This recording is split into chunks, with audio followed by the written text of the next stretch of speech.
সম্প্রতি দক্ষিণ এশিয়ার ভূরাজনীতিতে সবচেয়ে আলোচিত ঘটনাগুলোর একটি পাকিস্তান ও আফগানিস্তানের মধ্যে শুরু হওয়া সীমান্ত সংঘাত। ইসলামাবাদের দাবি, তাদের অভ্যন্তরে নাশকতা চালানো সন্ত্রাসী সংগঠন তেহরিকি তালেবান পাকিস্তান টিটিপি সরাসরি আফগান সরকারের আশ্রয় ও সহযোগিতা পাচ্ছে। সেই অভিযোগের ভিত্তিতে আফগান ভূখণ্ডে বিমান হামলাসহ একাধিক স্ট্রাইক চালিয়েছে পাকিস্তান সেনাবাহিনী। সাউথ টাউনে হোক আপনার স্বপ্নের আবাসন, আগে দখল পরে মূল্য পরিশোধ। অন্যদিকে কাবুল সরকার ইসলামাবাদের অভিযোগ সরাসরি অস্বীকার করেছে এবং পাল্টা হামলা চালাতে দেরি করেনি। আফগান সরকারের দাবি, তাদের পাল্টা অভিযানে অন্তত অর্ধশতাধিক পাকিস্তানি সেনা নিহত হয়েছেন, ধ্বংস হয়েছে বেশ কয়েকটি সেনা চৌকি। তবে পাকিস্তানের পাল্টা বক্তব্য, তালেবান ও এর সাথে সংশ্লিষ্ট অন্তত ২০০ সন্ত্রাসীকে হত্যা করেছে তারা। প্রশ্ন উঠেছে, তালেবান সরকার ক্ষমতায় আসার ৪ বছর পর হঠাৎ কেন এই উত্তেজনা? বিশ্লেষকরা বলছেন, এর সূত্রপাত আসলে ইসলামাবাদের পক্ষ থেকেই এবং এর পেছনে রয়েছে আন্তর্জাতিক রাজনীতির এক জটিল সমীকরণ। সাম্প্রতিক সময়ে আফগানিস্তানের ভূখণ্ড যুক্তরাষ্ট্রের কাছে আবারও কৌশলগতভাবে গুরুত্বপূর্ণ হয়ে উঠেছে।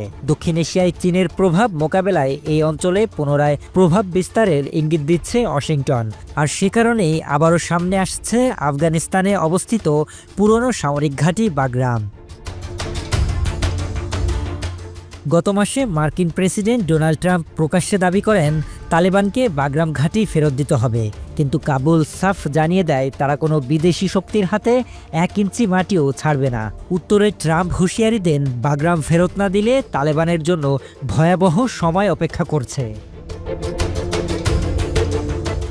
এর কয়েক বছর আগে ২০২১ সালে পাকিস্তানের তালেবানের অগ্রগতির মুখে মার্কিন বাহিনী বাধ্য হয়ে বাগরাম ঘাঁটি ছাড়ে। সেই ঘাঁটিটি বহু বছর ধরেই আইএস দমন এবং চীন ও রাশিয়ার কার্যক্রম নজরদারির অন্যতম কেন্দ্র ছিল। তাই যুক্তরাষ্ট্রের কাছে সেটি ফেরত পাওয়া এখন কৌশলগতভাবে অত্যন্ত গুরুত্বপূর্ণ। এদিকে ট্রাম্প প্রশাসনের সঙ্গে ভারতের সম্পর্কের টানাপোড়েনের মধ্যেই ওয়াশিংটন আবার পাকিস্তানকে ঘনিষ্ঠ করে তুলছে। পাক সেনা প্রধান আসিফ মুনিরের সাম্প্রতিক যুক্তরাষ্ট্র সফর, ট্রাম্পের প্রকাশ্য প্রশংসা, এসব কিছুই সেই ইঙ্গিত বহন করছে। এমনকি ট্রাম্প ঘোষণা দিয়েছেন, ইসলামাবাদকে আকাশ থেকে ভূমিতে নিক্ষেপণযোগ্য উন্নত ক্ষেপণাস্ত্র সরবরাহ করবে যুক্তরাষ্ট্র। এখন প্রশ্ন উঠছে, আফগানিস্তানে পাকিস্তানের হামলার নেপথ্যে কি ট্রাম্প কাজ করছেন? যুক্তরাষ্ট্র কি ইসলামাবাদকে সামরিক ও আর্থিক সহযোগিতা দিয়ে আফগান ভূখণ্ডে অস্থিতিশীলতা উস্কে দিচ্ছে শুধু নিজেদের পুরনো প্রভাব পুনরুদ্ধারের জন্য? ইতিহাস বলে, আফগানে মার্কিন বলয় ধরে রাখতে ইসলামাবাদের বিকল্প নেই যুক্তরাষ্ট্রের। পাক আফগান সংঘর্ষে সামনে আসছে আরও একটি গুরুত্বপূর্ণ সমীকরণ।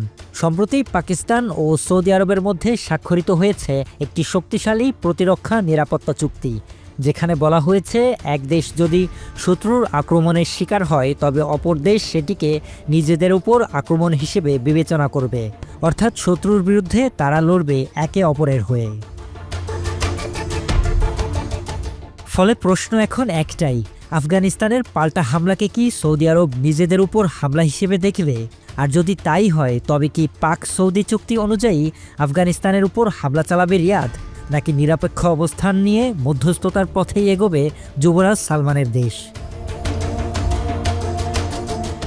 আন্তর্জাতিক কূটনীতিতে এখন সবার চোখ পাক আফগান সংঘাতের দিকে। ট্রাম্পের ছায়া কি সত্যি এ সংঘাতের নেপথ্যে, নাকি এটি কেবল দক্ষিণ এশিয়ায় নতুন এক ক্ষমতা প্রদর্শনের সূচনা?